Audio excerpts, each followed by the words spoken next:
ইয়েটা বসিয়ে দিচ্ছি, ডিমটা বসিয়ে দিচ্ছি। কিছু মাছের ডিম আছে, ইলিশ মাছের পেটি আছে, এগুলো দিয়ে এটা ওর আব্বু কেন জানে খায়, ওর আব্বুর কাছে ভালো লাগে তাই খায়। আমি তো আর বলতে পারবো না, কারণ আমরা এভাবে খাই না। আমাদের ডিস্ট্রিক্টের মানুষ মাছ ফ্রাই করে রান্না করে খাওয়াটাই পছন্দ করে। তো আমি এক এক করে এখানে সব দিয়ে দিচ্ছি, আস্তে একটা ধনিয়া পাতা দিয়ে দিচ্ছি।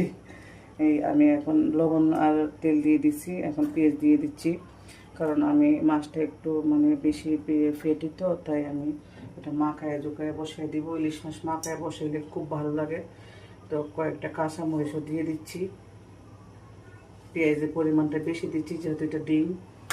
তো এই যে আমি ডিমগুলো দিয়ে দিচ্ছি এখানে। এই যে ডিমটা একটু পরে দিই, কারণ আগে মশলাগুলো দিয়ে ফেলে। এটা হচ্ছে জিরার গুঁড়া, আমি অল্প একটু দিচ্ছি যেন এতে গন্ধটা যেন না লাগে, একটু অতিরিক্ত কাঁচা গন্ধ আছে এটা যেন না লাগে। তো এখন আমি হলুদ মরিচটা দিয়ে দিচ্ছি, পরিমাণে কম দিতে হয় কারণ এগুলো সব রাঁধুনি। এখন আমি মরিচটাও দিয়ে দিচ্ছি, কারণ বেশি মরিচ আর হলুদ দিলে একটু মজা হবে না, কারণ ইলিশ মাছের মাঝে জাল কখনো মানায় না। আর কে কীরকম জাল খায় সেটা আমি জানি না, তবে আমি জানি ইলিশ মাছের জাল মানায় না।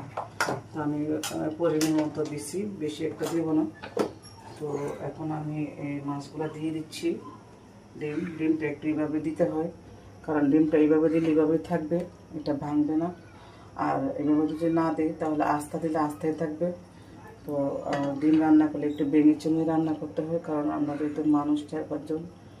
আমি ডিমটা একটু ভাগ করে করে দিচ্ছি, এভাবে এভাবে দিচ্ছি, এটা এভাবেই থাকবে, এভাবেই থাকবে।